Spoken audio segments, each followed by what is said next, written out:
Hi అండి, నేను మీ రమాదేవిని. ఇవాళ వచ్చేసి రాగి జావ చేస్తున్నానండి. షార్ట్ గారాగా మీ ముందుకు వచ్చేసాను. షార్ట్ గారాగా నేను ఎలా కడుతున్నాను ఏంటని నేను చూపించేస్తాను.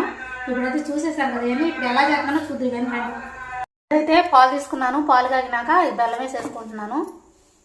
బెల్లం అయితే వేసా కదా పాలల్లో, చక్క బెల్లం కరిగిపోయింది. తర్వాత 2 చెంచాలు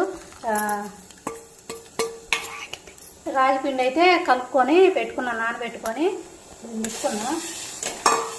కొంచెం యాలక్కాయ దంచేస్తున్నాను, సాల్ట్. ఇదిగోండి, ఇది ఉడుకుతూ ఉంటుంది. ఇప్పుడు ఒక మాట చెబుతాను ఏంటిదంటే, నేనైతే 2 చెంచాలు రాగి పిండిని అయితే ముందే నానబెట్టుకున్నానండి. ఒక అరగంట సేపు నీళ్ళు పోసి నీళ్ళలో కలుపుకొని ఒక అరగంట సేపు నానబెట్టుకున్నాను. పాలు కాసి పాలల్లో అయితే పోసి ఇదిగోండి ఉడికిస్తున్నాను.